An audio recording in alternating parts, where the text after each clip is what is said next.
بسم اللہ الرحمن الرحیم ایاک نعبد و ایاک نستعین۔ میرے پاکستانیوں، آج میں پولیس تھانے گیا اپنی انویسٹیگیشن کے لیے، اپنی سٹیٹمنٹ ریکارڈ کرنے کے لیے۔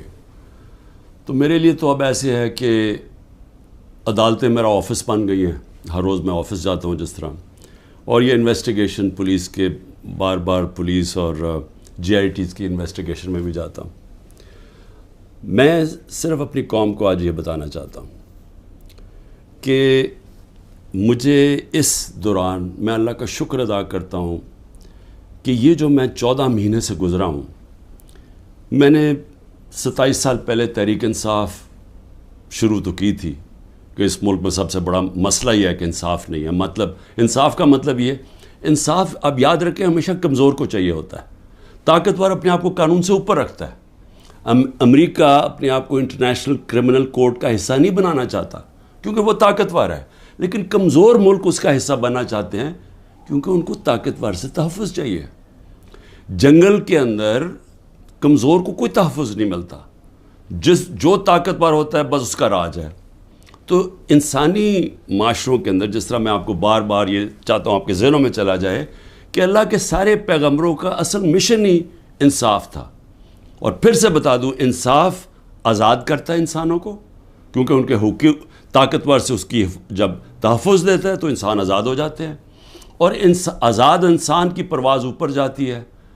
ایک انصاف کے معاشرے میں امن ہوتا ہے، اور امن، انصاف اور آزاد معاشرے خوشحال ہوتے ہیں۔ جو آج آپ سارے دنیا کے معاشرے دیکھ لیں، یہ جو بھی مغرب، یورپ وغیرہ، یہ جو بھی خوشحالی ہے وہاں یہ ساری چیزیں ہیں، انصاف ہے، آزاد ہیں، امن ہے، خوشحال ہے۔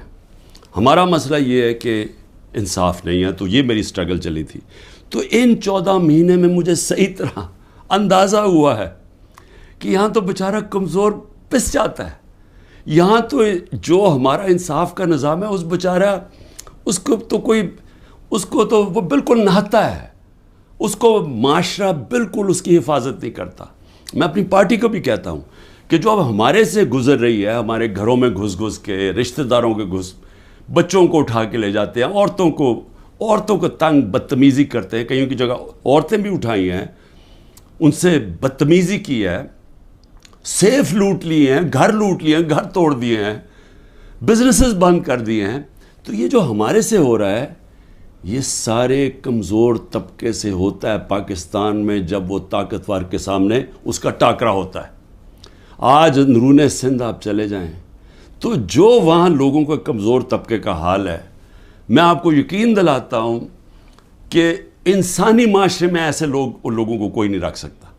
یعنی ہوتا کیا ہے کہ وہ ان کے خلاف جرم بھی ہوتا ہے، ظلم بھی ہوتا ہے، اور انہی کو پھر ان کے اوپر سزا بھی مل جاتی ہے۔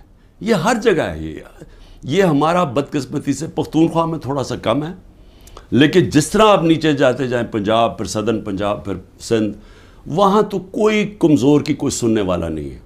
تو ہمارے لیے میرا جو آج عزم ہے وہ اور سٹرونگ ہوا ہے، اور مضبوط ہوا ہے کہ یہ ایک جہاد ہے انصاف کی۔ کیوں اللہ کے پیغمبروں نے سب نے انصاف کے اوپر بات کی تھی؟ کیونکہ یہ انسانوں کو آزاد کرتا ہے، ہمارے لوگ غلام ہیں۔ حقیقی آزادی اس لیے ہے۔ تو میں اب تفتیش پہ آتا ہوں۔ تفتیش کیا تھی جی؟ کہ 9 مئی کو بہت بڑی سازش ہوئی، اور آپ مجھے پوچھ رہے ہیں کہ آپ سازش کا حصہ تھے۔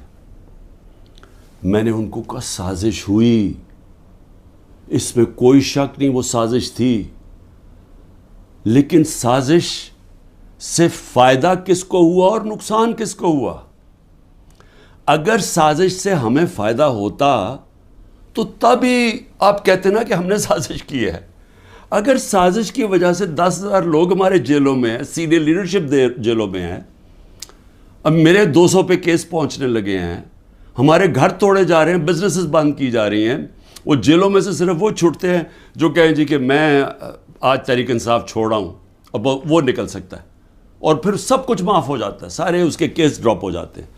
تو سوال میرا یہ ہے کہ فائدہ کس کو ہوا؟ فائدہ ہوا یہ جو سارے منی لانڈررز، یہ 30 سال سے جو ملک کو لوٹ رہے ہیں، جن کے پیسے باہر پڑے ہیں، جو کہ اربوں کھربوں پتی بن گئے جبکہ ملک مقروض ہو گیا ہے، یہ سارے جو آج اوپر بیٹھے ہوئے ہیں ان کو فائدہ ہوا ہے. اور ان کو فائدہ کس نے کروایا؟ ملک کی اسٹیبلشمنٹ نے. اور انہوں نے کامیابی سے اسٹیبلشمنٹ کو استعمال کیا، اور انہوں نے اس اسٹیبلشمنٹ کو ان کے ساتھ مل کے سازش کی. یہ سازش کبھی نہ ہوتی جب یہ دونوں مل کے نہ کرتے. اور بہت بڑی سازش ہمارے سے نہیں ہوئی، پاکستان سے ہوئی ہے. اب میں آپ کو بتاؤں سازش ہوئی کیسے. سپریم کورٹ کا فیصلہ آ گیا ہے کہ عمران خان کو غیر قانونی اور غیر آئینی طور پہ اٹھایا گیا، اغوا کیا گیا ہائی کورٹ کے اندر سے. یہ میں نے سازش کر کے اٹھوایا تھا اپنے آپ کو. میں نے تو نکلنے سے پہلے صبح کو جب مجھے اندازہ ہوا کہ یہ مجھے پکڑیں گے، حالانکہ میرے اوپر کوئی کیس نہیں تھا، میں سب پہ بیل میں تھا، جب مجھے پتہ چلا تو میں نے پہلے کہا کہ وارنٹ دکھاؤ اور مجھے پکڑ لو. تو کیا ضرورت پڑی تھی کہ ڈنڈے مار کے، چیزیں توڑ کے، شیشے توڑ کے، وہ بیچارہ رجسٹری آفس کے سٹاف کو مارا، وکیلوں کو مارا، میرے گارڈز کو بیچارے ان کو مارا. کیا ضرورت پڑی تھی؟ کیا کہ میں دہشت گرد تھا؟ تو جان کے یہ دنیا میں دکھانے کے لیے ویژلز یہ جو گئے ہیں کہ جس طرح مجھے وہاں سے پکڑ کے لے کے گئے ہیں. اور اس کے بعد پہلے سے ہی تیاری تھی کہ جو بھی رد عمل آئے گا وہ پہلے سے تیار بیٹھے تھے کہ انہوں نے یہ بلڈنگ چلانی ہے. اور میں انشاءاللہ جس دن انڈیپینڈنٹ انویسٹیگیشن ہوئی میں ثابت کروں گا. عسکری ٹاورز کا ایک گواہ ہے اور کوئی پتہ نہیں وہ ویگو ڈالا وہاں پہنچ جائے اور اس کو اٹھا کے لے جائے. اس کی پوری ریکارڈنگ ہے کہ وہاں کیا ہوا تھا. وہ کوئی تحریک انصاف نہیں تھی جب عسکری ٹاور چلایا گیا. اور کیا آج آئی جی پنجاب جو دندناتا پھر رہا ہے، کیا اس سے کسی نے نہیں پوچھنا کہ وہاں سے 2 گھنٹے لگ رہے ہیں، وہ لوگ آ رہے ہیں اور یا پروٹیسٹ کرنے کے لیے، کسی نے نہیں پوچھنا اس سے کہ جناب آپ کی پولیس کدھر تھی؟ ساری جگہ تو ٹیئر گیسنگ کر رہے تھے، ساری جگہ تو کھڑی تھی، ادھر کیوں نہیں گئی؟ اور کدھر گیا وہ سی سی ٹی وی کیمرہ؟ کیوں نہیں اس کی فوٹیج آئی سب کے سامنے؟ کیوں نہیں انڈیپینڈنٹ انکوائری ہوئی؟ کور کمانڈر گھر کی سازش تھی، اور انشاءاللہ یہ سازش آئے گی سامنے جب ہمارا موقف سنا جائے گا. میں نے انکوائری والوں کو بھی کہا جج دونوں طرف سن کے فیصلے کرتا ہے، ون سائیڈڈ فیصلے نہیں کرتا کہ ایک جج جوری ایکسیکیوشنر جناب آپ ہی فیصلہ کر لیں کہ جی یہی انہوں نے کیا اور ان کو پکڑ کے مارنا شروع کر دو، پکڑ کے لو اور ملٹری کورٹس بنا دو تاکہ کچھ چیز نکلے ہی نہ، جیسے مرضی سزا دے دو. تو میری اپنی قوم سے جو میں آج کہنا چاہتا تھا وہ یہ کہ اس کو جس طرح استعمال کیا گیا، یہ نہیں کہ انہوں نے تحریک انصاف کو پلان کر کے ختم کرنے کی کوشش کی ہے. یہ ہماری ڈیموکریسی ختم کر رہے ہیں. مجھے جو آج سوالوں سے چیز سامنے آئی وہ کیا تھی؟ مجھے کہتے جی آپ کے لوگ کیوں گئے وہاں، کنٹونمنٹ میں کیوں گئے، تو فلانی جگہ کیوں گئے، آپ نے پہلے سے تیار کیا ہوا تھا.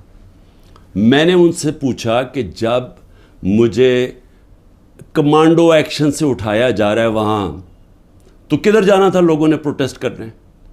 تو اس کی باتوں سے مجھے یہ لگا کہ آپ کو پرامن احتجاج کرنے کی اجازت نہیں ہے کہیں جی ایچ کیو کے سامنے یا کنٹونمنٹ کے سامنے.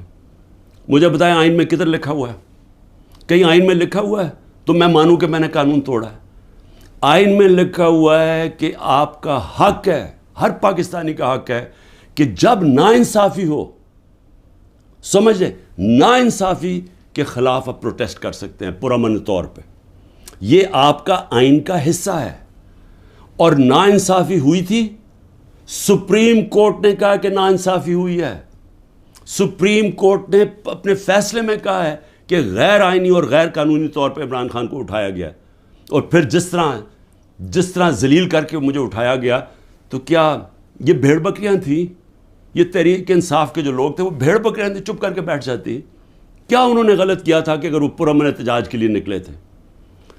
جی وہ جو جیو فینسنگ میں وہاں بھی پہنچ گیا نا، وہ بھی ساروں کو جیلوں میں ڈال دیا. اس کا مطلب آپ یہ کہہ رہے ہیں کہ آپ ساری جگہ احتجاج اگر کر سکتے تو کریں، لیکن کہیں بھی کنٹونمنٹ کے اندر جی ایچ کیو آپ اس کے سامنے احتجاج نہیں کر سکتے. آپ ذرا غور سے سمجھ جائیں کہ اس کا مطلب کہ آپ نے کہا ہے کہ اگر وہ قانون توڑیں بھی تو وہ قانون سے اوپر ہیں. یہ مطلب ہو گیا نا اس کا. میرے اوپر ایک کیس کیا ہے کہ میں نے ملک سے غداری کی. ملک سے کیا غداری کی کہ جنرل فیصل نصیر کو میں نے کہہ دیا ڈرٹی ہیری, اور میں نے اس کو کہا کہ یہ ذمہ دار ہے میرے قتل کا کرنے کی کوشش پہ. اس کو کہا جی آپ نے ملک سے غداری کر دی. اس کو ملک سے غداری کہہ رہے ہیں. سو اس کا مطلب یہ کہ یا تو وہ جنرل فیصل نصیر قانون سے اوپر ہے, یا آپ نے اس کو لائسنس دیا ہوا ہے کہ وہ کسی کو قتل کر دے, یا تو یہ مطلب, اور یا یہ کہ ہماری جرت کیسے پڑی, کہ ہم کوئی کمی ہے اس ملک میں, کیا ہماری کوئی حیثیت ہی نہیں ہے کہ میں اپنی ایف آئی آر نہیں کٹوا سکتا جو میرا ملک کا قانون مجھے حق دیتا ہے. بھئی مجھے سے وہ پہلی جے آئی ٹی میں پوچھتے جی خان صاحب آپ کے پاس پروف کون سے تھے کہ یہ فیصل نصیر نے کروایا. میں نے کہا آپ نے جو کوئٹہ میں 4 گھنٹے جو وہ قتل ہوا ہے وکیل, اس کے اوپر تفتیش کی تھی, کوئی ثبوت ملے تھے جب میرے اوپر 302 کا قتل کا پرچہ ڈال دیا؟ کیا جب ضلع شاہ جب مرا تھا تو 3 دن میرے اوپر 302 جب قتل کا پرچہ لگایا تھا, آپ نے تفتیش کی تھی؟ تو جب ایف آئی آر کا مطلب ہوتا ہے فرسٹ انویسٹیگیٹنگ رپورٹ, تو جب وہ تفتیش ہوگی تو پتہ چلے گا نا. تو میرا سوال یہ ہے کہ برطانیہ میں جو سب سے مقدس جگہ ہے وہ ہے prime minister house, 10 Downing street. ہر دوسرے دن وہاں احتجاج ہوتا ہے, پرامن احتجاج ہوتا ہے. کبھی کسی نے اس کے اوپر روکا ہے؟ تو مجھے یہ بتائیں کہ جب رینجرز کو دیکھ رہے ہیں مجھے اٹھا رہے اور کمانڈوز, تو کیا لوگوں نے کدھر جانا تھا؟ احتجاج ہی کرنا تھا نا. سوال یہ کیوں نہیں پوچھتے کہ وہ لوگ جو 25 لوگوں کو گولیاں سے مارا گیا, وہ لوگ جن کی نوجوانوں کی ٹانگیں چلیں گی, 3 لوگوں کی ٹانگیں کٹی, جو بستر پہ ہے, جو کمر پہ گولی لگی پیرالائز ہو گیا, وہ کیا پاکستانی نہیں تھے؟ ان کا کوئی حقوق نہیں ہے, ان کا کوئی نام ہی نہیں لے رہا کہ جی کور کمانڈر ہاؤس جلایا. ہم سب اس کے ہم مذمت کرتے ہیں. میں نے اپنی ججمنٹ میں لکھا ہوا ہے چیف جسٹس نے کہ عمران خان کو جب پہلی دفعہ جب میں عدالت میں پہلی دفعہ مجھے پتہ چلا کہ ہوا کیا ہے, میں نے اسی وقت مذمت کی, اور میں نے کہا 27 سال میں نے ہمیشہ اپنی پارٹی کو کہا ہے کہ اپنے قانون کے بیچ میں رہنا ہے. میں نے کبھی اس ملک کا قانون نہیں توڑا, اور میں آج پھر کہتا ہوں کہ یہ جو کیا جا رہا ہے, یہ جو انکوزیشن ہے, یہ انصاف نہیں ہو رہا, ون سائیڈڈ ہے. کہ فیصلہ کر لیے کہ جناب آپ نے تحریک انصاف کو ختم کرنا ہے, تو ساری پارٹی کو, کتنے لوگ تھے جو یہ جو جدھر جو گھر جلیا, بلڈنگ جلی, کتنے ہوں گے؟ 100, 150, 200, 300, 400, 1000 ہوگا. تو 10,000 لوگوں کو کس طرح اندر ڈال دیں, اور پھر ان کو موقع دیں کہ وہ بتائیں تو صحیح کہ ان کی سائڈ کیا تھی. دوسرا کام جی 164 کے بیان لیے جا رہے ہیں. جو جیلوں کے اندر لوگ ہیں جو خاص طور پہ جن کو انہوں نے سمجھا جی جیو فینسنگ میں آ گئے, ان سے بیان کیا لیا جا رہا ہے؟ میرے سینئر لیڈرشپ جو جیلوں میں ہے کہ جی 164 کا بیان دیں کہ عمران خان نے ہمیں حکم دیا تھا کہ وہاں جا کے گھر جلاؤ. یہ عمران خان کا حکم ہے, یہ ان سے بیان لے رہے ہیں. پہلے تو قانون کے اندر یہ سمجھ جائیں کہ جو وعدہ معاف گواہ ہوتا ہے اس کو گرگٹ کہتے ہیں قانون میں.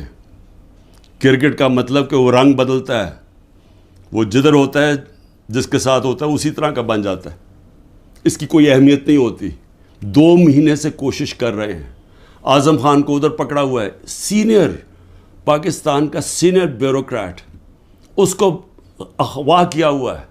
اس سے پوچھ رہے ہیں کہ عمران خان کے خلاف کوئی بیان دو, کوئی 164 کا وعدہ معاف گواہ, اور لوگوں کے اوپر پریشر ڈال رہے ہیں جس کو پکڑا ہوا کہ اس کے خلاف بیان دو. میری جو بھی یہ لوگ لگے ہوئے کر رہے ہیں, میں صرف ان کو ایک پیغام دینا چاہتا ہوں کہ اس ملک کا سوچیں, اس کو تباہ نہ کریں. یہ جو آپ کرنے جا رہے ہیں کہ سب سے بڑی پارٹی جو اکثریت پبلک جس کے ساتھ کھڑی ہے, اور اکثریت کا مطلب 70-80% پبلک آج جس کے ساتھ کھڑی ہے, اس کو عمران خان کو ختم کرتے کرتے ملک کی جمہوریت, ملک کی آزادی, ملک کی ادارے, ملک کا آئین, اس سب کو آپ ختم کرتے جا رہے ہیں. اور اس سے قومیں بچتی نہیں ہیں, خاص طور پہ جو اخلاقیات ختم کر رہے ہیں. ساری morality ختم ہو گئی ہے. کیئر ٹیکر گورنمنٹ پہ وہ بیٹھے ہوئے ہیں, وہ ٹی وی پروگرام پہ کہہ رہے ہیں, ٹی وی پروگرام کی شرم بھی نہیں آ رہی کہ کیئر ٹیکر کا مطلب ہوتا ہے غیر جانبدار, نیوٹرل. وہ کہہ رہے ہیں جی ہم نے بانٹا تھا کہ اس کو اتنے نمائندے اے این پی کے آئیں گے, اتنے جے یو آئی کے آئیں گے اور اتنے فلانے کے آئیں گے. تو یہ تو یعنی اگر ہماری, مجھے افسوس ہے عدالتوں میں بڑا پریشر ہے, لیکن اسی کے اوپر سو موٹر ایکشن لیں کہ کیسے کیئر ٹیکر گورنمنٹ ہو سکتی ہے جو کہ تینوں پارٹیز کی بن گئی ہے. ہم اپنی گورنمنٹ گرا رہے ہیں, آئین کے مطابق کیئر ٹیکر آنا ہے, یہ آ کے بیٹھ گئے اور ہر قسم کی کرپشن ہو رہی ہے. آج کوئی فکر نہیں پڑی نیب کو کہ کرپشن کدھر ہو رہی ہے, کوئی ایف آئی او کو فکر نہیں ہے. ملک کھلے عام کرپشن ہو رہی ہے آج, اور صرف لگے ہوئے ہیں کہ جی کسی طرح اس پارٹی کو ختم کریں. تو میں صرف ایک تو یہ کہنا چاہتا تھا آج کہ میرا یہ جو ہوا ہے آج تفتیش, مجھے حیرت ہوئی کہ وہ یہ, بلکہ وہ ان کے ایسے وہ بول رہے تھے جیسے کہ آپ احتجاج بھی کرنا آپ کے لیے, آپ نے کوئی غداری کر رہا ہے ملک کے ساتھ, تو پھر جمہوریت ختم کر دیں, کہہ دیں مارشل لا لگ گیا, کہیں کہ پھر جناب جو مرضی وہ فیصلہ کریں گے وہ کریں گے. لیکن جمہوریت کے اندر ہمارا حق ہے کہ ناانصافی جب ہمارے سے ہوتی ہے اور سپریم کورٹ نے کنفرم کیا تو اس کے بعد ہمارا رائٹ ہوتا ہے پرامن احتجاج. اور میں پھر سے کہتا ہوں کہ جن لوگوں نے جلایا تھا کور کمانڈر گھر یا جو بھی جلائی ہیں بلڈنگز, ان سب کے اوپر ایکشن لینا چاہیے. میں سب سے پہلے کہتا ہوں, اور ہمیں کوئی انفارمیشن ہو ہم بھی آپ کی مدد کریں گے ان کے اوپر ایکشن لینے کے لیے, کیونکہ ہم نے نہیں کیا. دوسری چیز ہی اسرائیل آیا جی, اسرائیل کے اوپر ایک گورنمنٹ منسٹرز کہہ رہے ہیں کہ جی دیکھیں عمران خان کے, اسرائیل نے عمران خان کے لیے سپورٹ کر دیا. پہلے تو یہ ذرا میرے بیان سن لیں, یہ جب میں پرائم منسٹر تھا, یہ میرے بیان صرف یہاں نہیں ہیں, 2 پاکستان میں بھی ہے اور امریکہ کے اندر جا کے میں نے یہ بیان دیا ہے. یاد رکھیں امریکہ کے اندر سب سے تکڑی لابی اسرائیل کی لابی ہے. امریکہ کے اندر سننے کے میں نے بیان کیا دیا, اور پاکستان میں بھی پرائم منسٹر ہوتے ہوئے. Next questioner. There's been talk about Pakistan forming relations with Israel, and we know the winds of change are blowing through the Middle East. Is this in the cards, and why? I'm afraid I don't know where this has come from. It's not. Pakistan has a very straightforward position, and it was a founder of Pakistan, Quaid-e-Azam, Muhammad Ali Jinnah, who was very clear that, there has to be a just settlement, a homeland for Palestinians before Pakistan can recognize Israel. جو بھی کوئی ملک کرے, ہمارا تو موقف بڑا clear ہے, اور ہمارا موقف قائد اعظم محمد علی جناح نے 1947 میں کلیئر کر دیا تھا, 1948 میں, کہ ہم اسرائیل کو کبھی تسلیم نہیں کر سکتے جب تک فلسطینوں کو ان کا حق نہیں ملتا, ان کو ایک جسٹ سیٹلمنٹ نہیں ہوتی. جو 2 نیشن تھیوری تھی پیلسٹینین کی کہ ان کو پورا ایک ان کی اسٹیٹ ملے جو کہ پیلسٹینین فیصلہ کریں, ٹھیک ہے.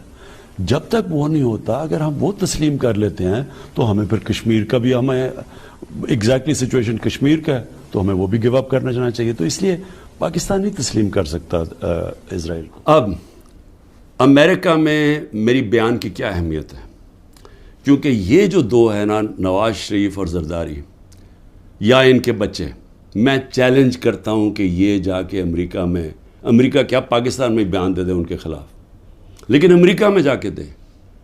یہ میں کہتا ہوں کہ ان کی اتنی جرت نہیں تھی کہ جب امریکہ نے اور ہندوستان نے مل کے موڈی کے دورے پہ امریکہ جب جوائنٹ سٹیٹمنٹ دی اور انہوں نے کہا کہ پاکستان کا نام لیا بائیلیٹرل ٹاکس میں, پاکستان کا نام آتا ہے کہ جی پاکستان کراس بارڈر ٹیررزم کر رہی ہے اور پاکستان کو بند کرنی چاہیے.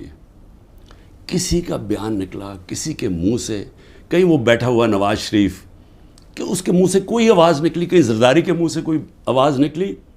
نہیں نکلے گی. جب 400 ڈرون اٹیک ہو رہے تھے پاکستان میں, جو دنیا میں کوئی مثال ہی نہیں ہے کہ آپ جس کے لیے جنگ لڑ رہے ہیں وہ آپ کے ملک میں ڈرون اٹیک کر رہے ہیں, ان کے منہ سے ایک لفظ نہیں نکلا. اور میں آج اپنی اسٹیبلشمنٹ سے پوچھنا چاہتا ہوں کہ آپ ان لوگوں کی آج حمایت کر رہے ہیں جن کے اربوں روپے نہیں ڈالر باہر پڑے ہوئے ہیں. یہ کبھی بھی ایک لفظ نہیں کہیں گے ان لوگوں کے پاس جن کو پتہ ہے کہ وہ کسی وقت ان کے، جس طرح وہ روسیوں کے اب ڈالر ضبط کر رہے ہیں نا، ان کی روسیوں کی پراپرٹیز جب سے جنگ ہوئی ہے ضبط کر رہے ہیں، وہ کبھی بھی ان کے ڈالرز، کیونکہ چوری کا پیسہ ہے اور اربوں ڈالر پڑا ہوا ہے ان کا باہر، یہ کبھی ان کے خلاف بات نہیں کریں گے، یہ اپنے ملک کے لیے کبھی کھڑے نہیں ہوں گے. یہ تو ان کو تو ہندوستان سے جان جاتی ہے، کیونکہ ان کو پتہ ہے کہ ہندوستان کی اور اسرائیل کی لابی بڑی مضبوط ہے امریکہ میں، تو یہ تو کبھی بھی نہیں ملک کے لیے سٹینڈ لے سکتے. تو ان کی جو بیکنگ کی جا رہی ہے، میں یہ سوال پوچھتا ہوں کہ آج عمران خان کو تو دہشت گرد ثابت کرنے کی کوشش کی جا رہی ہے. مجھے یہ بتائیں کہ کبھی عمران خان نے ایسی حرکت کی کہ امریکنوں کو میسج بھجوایا جائے اپنے ایمبیسڈر حسین حقانی کے ذریعے میمو گیٹ کے اندر، وہ جو میمو گیٹ تھا، امریکنوں کو کہہ رہا ہے کہ ہماری فوج سے ہمیں بچا لو، اس کو آج پرائم پوزیشن میں بیٹھا ملک کے فیصلے کر رہا ہے. اور دوسرا، جس کو اتنا پیار تھا مودی کے ساتھ کہ اس کو گھر پہ شادی پہ بلا لیا، جبکہ وہ پاکستانی فوج کو پاکستان کے آرمی چیف کو دہشت گرد کہہ رہا تھا مودی. وہ کہتا پرائم منسٹر ٹھیک ہے لیکن وہ تو پتلا ہے، دہشت گرد پاکستانی فوج کو کہہ رہا تھا. ڈان لیگز کے اندر کیا ہوا؟ وہی کہہ رہا تھا نا کہ ہم تو بے بس ہیں جناب، ہماری فوج دہشت گردی کر رہی ہے. وہ لوگ آج ملک کے فیصلے کریں اور وہ بیٹھ کے باہر بیٹھ کے اپنے بڑے بڑے محلات کے اندر، اربوں روپے کی پراپرٹیز کے اندر وہ بیٹھ کے جناب وہاں فیصلے کریں کہ جی ملک میں کیا ہوگا، ملک میں الیکشن کب ہوگا، وہ فیصلے کریں. اور یہاں کیا نظر نہیں آ رہا ہماری اسٹیبلشمنٹ کو؟ آپ کو نظر نہیں آ رہا کہ یہ کر کیا رہے ہیں اس ملک کے ساتھ؟ کیا ان کا انٹرسٹ ہے پاکستان سے؟ کیا جب مشکل پڑی یہ ملک سے باہر نہیں بھاگے؟ کیا اسٹیبلشمنٹ نے خود، میں گواہ ہوں جتنی دفعہ مجھے انہوں نے ان کی کرپشن کے کیسز بتائے ہیں، میں گواہ ہوں جب جنرل باجوہ نے بتایا کہ انہوں نے فلانے ملک سے کتنی کمیشن اربوں ڈالر کی کمائی، میں گواہ ہوں کہ جب انہوں نے بتایا کہ یہ آصف زرداری کے جو کیسز ہیں، یہ شروع کی بات تھی، بعد میں تو ڈیلنگ کر لی انہوں نے. جنرل مشرف نے جب اس کا نیب کا پہلی دفعہ جو چیئرمین بنا جنرل امجد، مجھے بریفنگ دی گئی کہ ان کی کتنی پراپرٹیز ہیں ملک سے باہر. یہ تو پکڑی گئی ہے نا ایون فیلڈز کی اور 2-3 اور، باقی کتنی پراپرٹیز ہیں میں بات کر رہا ہوں تب کی، آج سے 20 سال پہلے کی. اس کے بعد جو لوٹ مار انہوں نے 10 سال کی وہ اس کے اوپر ہے، اور آج جو کر رہے ہیں. تو کوئی ہمیں فکر نہیں ہے کہ ہمارا ملک بینکرپٹ ہو چکا ہے اور ہم آج انجینئرنگ کر رہے ہیں ہماری اسٹیبلشمنٹ کہ یہی لوگ پھر واپس آ جائیں؟ تو کوئی فکر نہیں ہے ملک کی. کیا یہ عمران خان نے کوئی ٹھیکہ لیا ہوا ہے کہ وہ سارا وقت یہ سارا برداشت کرے یہ جو ہو رہا ہے آج، اور صرف وہی اسی کے اوپر سارا رکھے کہ جی اس کو کسی طرح دبا دو؟ کس کا فائدہ ہے اس میں؟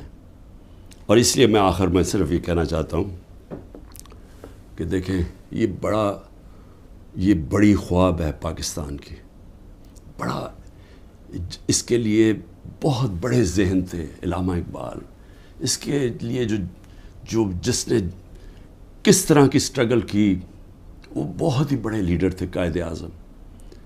اور وہ لوگوں نے اس ملک کو جس طرح بنایا، اور جس طرح قائد اعظم نے جب پہلی دفعہ پاکستان آئے، جب ابھی پاکستان نہیں بنا 3 ہفتے پہلے آئے، تو انہوں نے کہا کہ اپنے اے ڈی سی کو کہ میں نہیں سمجھتا تھا کہ میری زندگی میں یہ پاکستان بنے گا. یہ وہ ملک تھا، اور ہم نے اپنی آنکھوں سے ہمارے بڑوں کو سنا، کیونکہ ہم تو پاکستان میں پیدا ہوئے تھے، سارے ہمارے بڑے کہتے تو کتنے خوش قسمت ہو آزاد ملک میں پیدا ہوئے. اور یہ ہمیں بدترین غلامی کی طرف جو لے کے جایا جا رہا ہے، نہ کوئی انسانیت رہے گی، نہ کوئی حقوق ہے، جو مرضی چاہے کریں، کوئی قانون توڑیں، چوروں کو اوپر بٹھا دو. جو فورن پالیسی ایسی ہے کہ ہم ساری دنیا میں ذلیل ہو رہے ہیں آج، جن سے اتنی محنت کی کہ جی ہم امریکہ کو خوش کر رہے ہیں، وہ جا کے انہوں نے ذلیل کر دیا. ساتھ والا ہمسایہ اوپر جا رہا ہے، وہ کہتا ہے ان کی فکر ہی نہ کرو، یہ اپنے بوجھ میں ہی اب گرنے لگا ملک. اور اس وقت انہی لوگوں کو جو 30 سال سے اس ملک کی خون چوس رہے تھے، آج ان کو آپ پھر تیاری کرا رہے ہیں اوپر بٹھانے کے لیے. میں ابھی بھی کہہ رہا ہوں کہ یہ جو ملک ہے، یہ 27ویں رمضان کو بنا تھا، یہ بڑی خواب کا نام ہے. اور ہم سب کو، ساروں کو، میں سب کو کہہ رہا ہوں کہ ہمیں اس کے لیے جد و جہد کرنی پڑے گی.